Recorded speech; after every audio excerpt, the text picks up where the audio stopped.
all began in 2009 in an almost forgotten corner of the internet. A user going by the name Victor Surge posted black and white images to an internet forum, and with a caption that only hinted at what was going on behind the screen.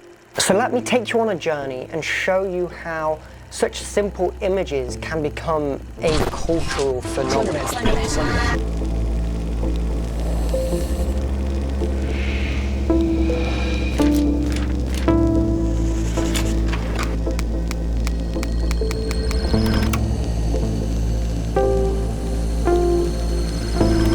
Slenderman spread like a virus, its tentacles reaching into every corner of the internet. It was almost impossible to go to any internet forum and not see fan art, fan stories. And what made this fandom more enthusiastic about this new character is that there was a ARG series going on at the time called Marble Hornets. It was the thing that everyone was watching. Everyone was theorizing on what each video could mean. That came out in 2009, and I'll talk about Marble Hornets in great detail a bit later on. But let's fast forward to 2012, where the character is now so popular that there is a video game out called Slenderman, the 8 pages. You have to go into the game, find the 8 pages without being tracked down by Slenderman. And everyone and their nan and their nan's dog and their nan's dog's cat was playing and reacting to this game. Oh, Jesus!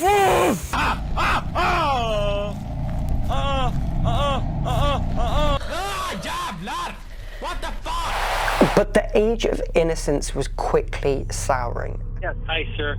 So, are you with this 12-year-old female?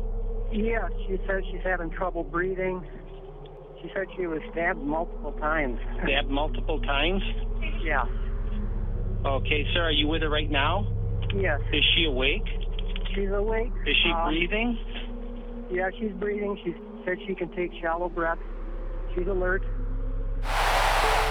On the 31st of May 2014, two 12-year-old girls attempted to take the life of their classmate. It was a tragedy, and it ended up with a lot of fingers being pointed in different directions. Do we blame the parents for this? Are they to blame when the internet is so unsafe? The subculture that this character grew out of became an other. It almost became like a second wave of satanic panic. We were fearful of the internet and what horrors may lurk on there. Now, the stories of Slenderman didn't stop, but a lot of them actually did change in a big way, because there was a lot of fan art made about him being more of a guardian and parental figure, handing flowers to little children.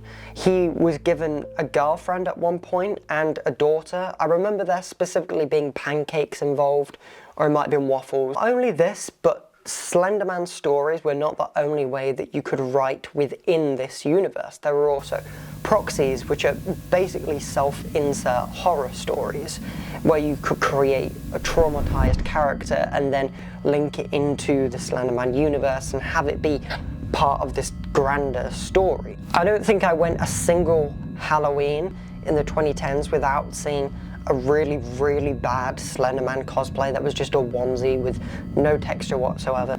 This coming from the guy who went as Shaun from Shaun of the Dead. And as what tends to happen when these niche things get given to a broader pop culture, Hollywood has a go at making it their own and absolutely ruins it. Thus, Slenderman kind of died. It started as a photo edit, and it became the internet's real, first true ghost story that made its way into popular culture. It's something that we can trace back to the moment that it was created, but we don't really understand the full cultural impact that it had in the 2010s. Marble Hornets is the perfect example of how something can become much, much bigger than its creatives, and how an ARG can ride the wave of a cultural moment. Marble Hornets is an internet horror series created by, I don't know, these few film students, And it's actually set in a place where these film students are making a film, filming behind scenes footage, and then the director starts to act a little weird.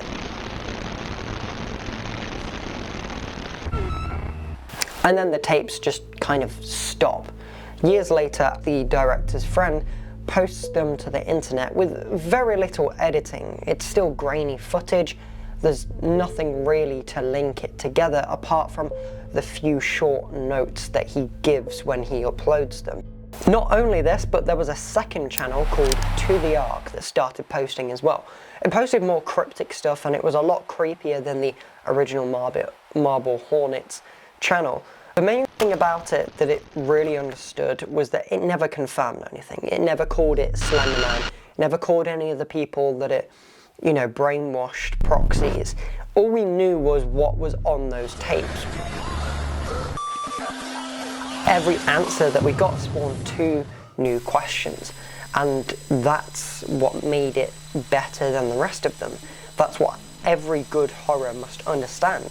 Something happens when a figure like this gets pushed into the pop culture. It becomes oversaturated by cosplays, video games, stories, internet ARGs, artwork, and awful Hollywood films. And Marble Hornets is kind of the only way to experience true fear with Slenderman, because it understands one truth that every horror creator should know, that the less you show, the more you fear it.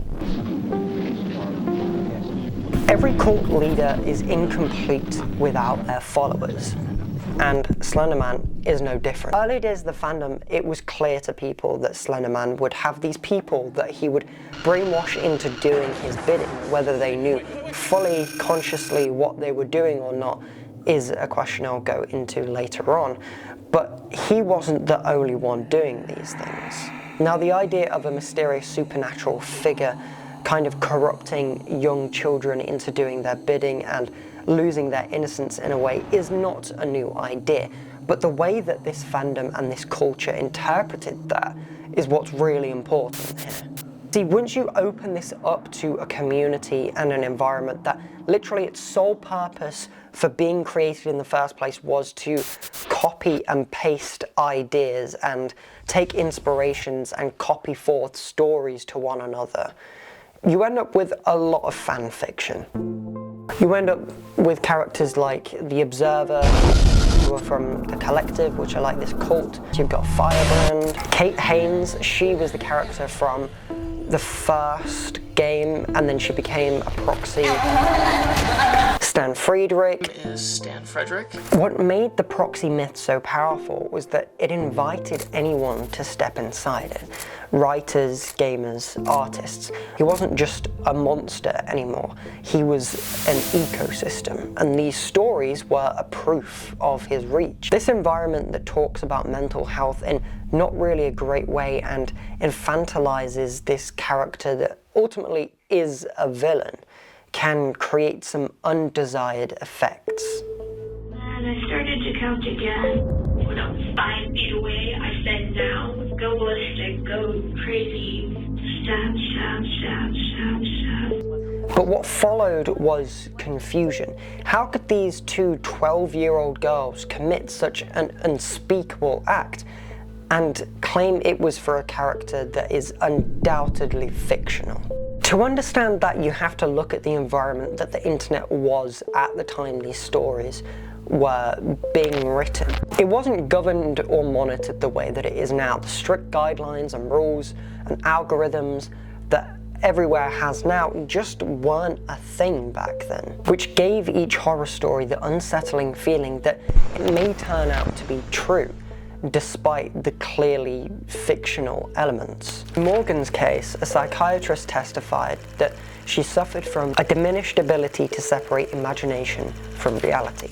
She saw colours running down walls and spoke to fictional characters that just did not exist. Both girls were tried as adults, but later hospitalized instead of imprisoned. Morgan for up to 40 years, Anissa Weir for 25 to life. And this wasn't the only case of this happening either. There were a string of crimes and reported incidents that were related to Slenderman. Now, it's hard to kind of discern whether they mean Slenderman as the way that religious people mean the devil. Many people were devastated. The creators of the stories, like Tiki Toby, other Proxy stories, Marble Hornets creators, they didn't want any of these stories to be used in this way. They just wanted to create something to have a bit of fun, create stories and scare people. The stories didn't stop there, they kind of just changed instead. We saw a lot more stories of Slenderman being a more kind figure. There are a lot of Slenderman drawings where he was incredibly attractive, where he had like rock hard abs. Don't know about that one. He was given a daughter, he was given a girlfriend. Like I said earlier, there was a pancake story, I'm pretty sure.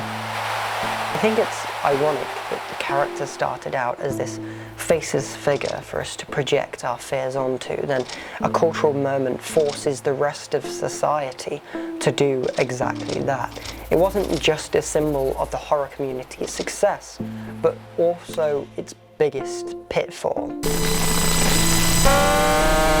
For others, he became something else entirely. A comfort character, a shadow to turn to instead of away from. The main audience for these stories were adolescents, young people drawn to the creepy, the absurd, and the misunderstood. And because of that, most Proxy stories centered around characters who mirrored those same feelings. It was a way to rewrite the pain of feeling different and turn it into something powerful. Psychologically, this taps into attachment theory. When stable figures are missing from a child's life, they often look for substitutes. Slenderman became a kind of surrogate figure, a distorted protector that filled a void. And as real-world cases have shown, that kind of emotional projection can lead to a dangerous confusion between fantasy and reality. Then comes parasocial relationships. When you consume enough media about a character, whether fictional or real, you can start to create a relationship with them. For most people, this is normal. Like, I have a relationship with characters from Game of Thrones. I really like Jon Snow and Daenerys, but for others it can go a step further than that. They can start to feel like they genuinely know them.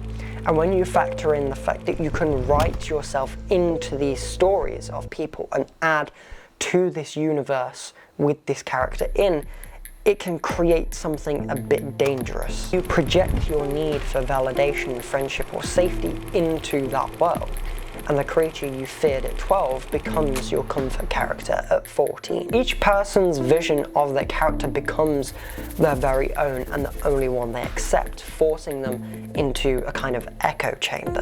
And the Slenderman stabbings probably exacerbated this, polarizing the community against the outsiders who were confused and didn't know what this community was and pointed a finger at it and said, look, this thing is bad. This polarization made the loyal fandom more determined to dig in.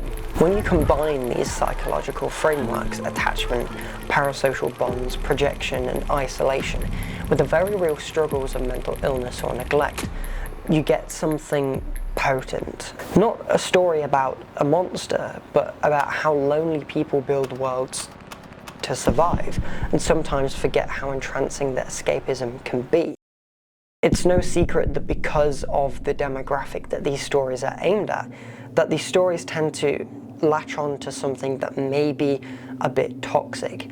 The creepypasta community wasn't very good about talking about mental health in a mature way. And yeah, you might see a story about, you know, someone getting a hoodie, getting superpowers, and then getting revenge on a bully at school as kind of harmless and playful, but the themes that it talks about aren't talked about in the best way. And as I continue to talk about internet horror on this channel, I want you to know that I talk about it from a place of having grown up reading these stories on the internet, of being part of this community.